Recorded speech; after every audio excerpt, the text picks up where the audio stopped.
Kalian tahu nggak, faktor terbesar kamu tidak bisa menggapai mimpimu?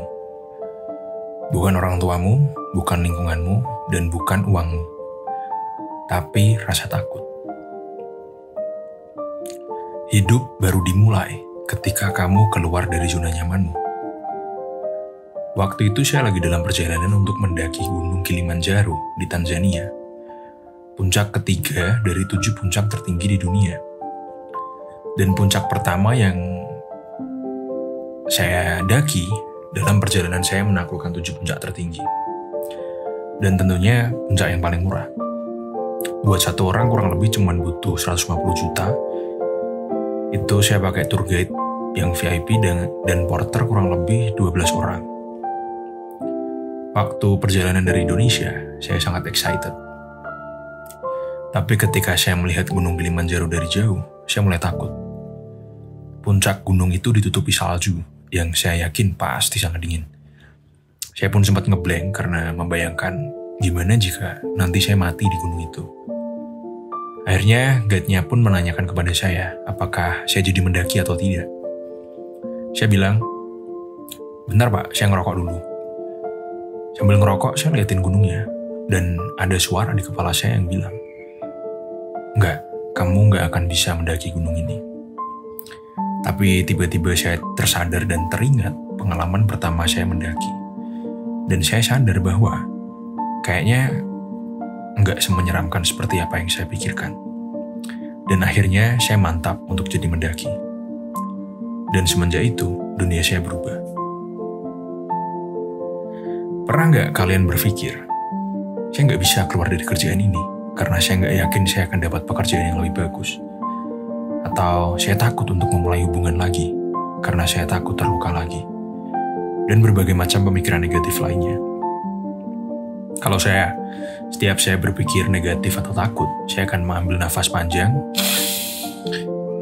dan bilang kepada diri saya sendiri, itu semua nggak semenyeramkan seperti apa yang kamu pikirkan. Oke, saya jadi teringat sebuah cerita dari teman saya yang seorang relawan. Dia dapat panggilan dari orang bahwa ada KDRT di sebuah daerah terpencil. Mungkin kalian heran kenapa orang ini nggak lapor polisi aja.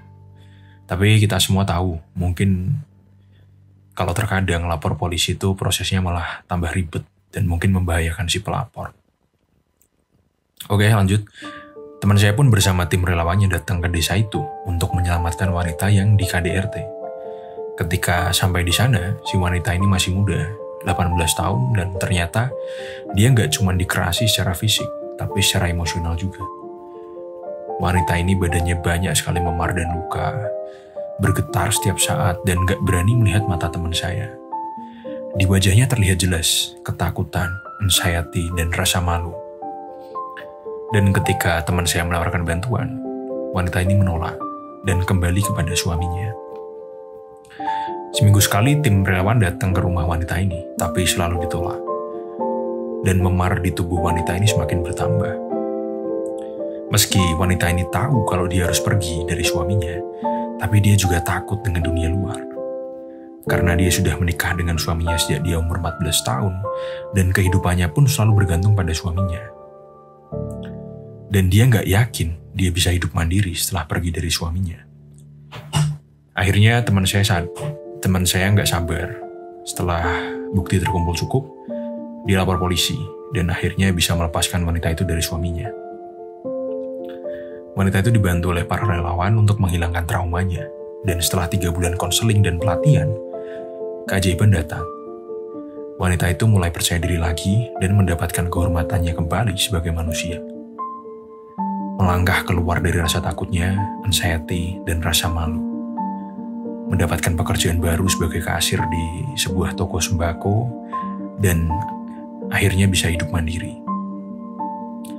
Lalu pelajaran apa yang bisa kita ambil dari wanita ini? Yaitu, setelah dia mengalahkan ketakutannya, dia bisa menjalani kehidupan baru. Mungkin kisah wanita ini terlalu ekstrim untuk dijadikan contoh. Karena saya ngerasa relate dengan wanita ini, dan mungkin kalian juga. Kalian pasti pernah takut untuk melakukan atau memilih apa yang kalian suka. Karena mungkin takut terhadap tekanan, kritik, dan kegagalan. Mungkin nyari pekerjaan yang lebih bagus, memulai sebuah usaha baru, atau mencari pasangan. Kalau saya dulu ketakutan untuk menentukan masa depan. Bapak saya seorang TNI. Beliau sangat keras dan bagi beliau, seorang anak itu akan sukses ketika dia jadi PNS atau dokter. Tapi jujur, saya sendiri gak minat untuk jadi PNS atau dokter. Tapi setiap hari, dari saya masih muda, saya dipaksa untuk olahraga dan belajar. Kalau saya nggak mau, saya bakal dipukuli. Semakin sering saya dipukul, semakin saya kebal. Hingga akhirnya ketika lulus SMA, saya memutuskan untuk masuk kuliah. Dan masuk di jurusan psikologi. Waktu itu jujur saya takut. Tapi itu semua tidak semenyeramkan seperti apa yang saya pikirkan. Mentok-mentok ya paling saya cuma dipukuli. Nggak mungkin kan saya dibunuh sama bapak. Oke, apapun ketakutanmu, saya paksa kalian untuk memberanikan diri dan melangkah keluar dari zona nyaman. Seperti apa yang saya dan wanita itu lakukan.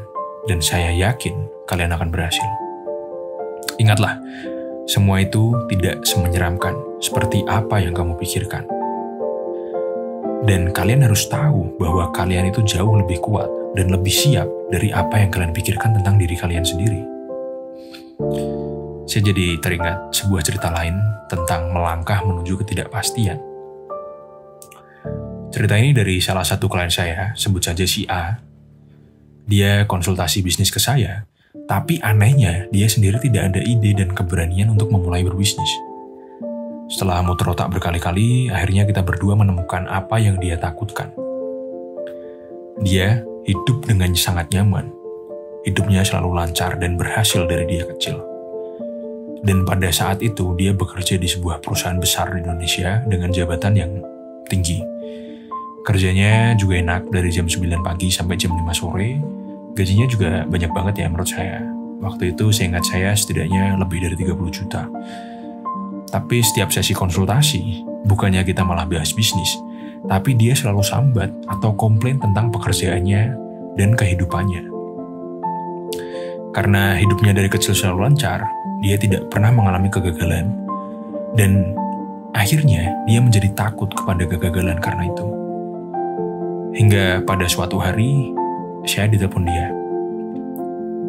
Pak, saya mau ngasih kabar.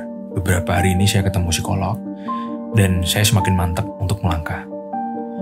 Rencananya siang ini saya mau resign. Saya pun kaget, saya bilang, loh, yakin mas? Terus rencanamu selanjutnya apa? Dia bilang, jujur pak, ini pertama kali di kehidupan saya dalam kondisi nggak punya rencana apapun. Jujur saya takut, tapi jujur juga, saya juga excited. Sore ini boleh ketemu pak?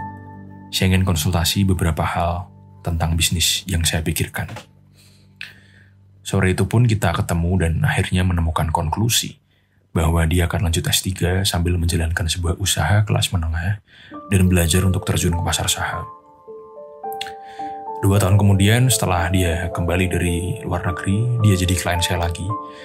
Dan saya bisa melihat bahwa dia hidup bahagia karena dia menjalani kehidupan yang dia inginkan. Dari seorang pekerja kantoran, dia lulus S3, jadi trader hebat dan bisnismen hebat. Lalu pelajaran apa yang bisa kita ambil?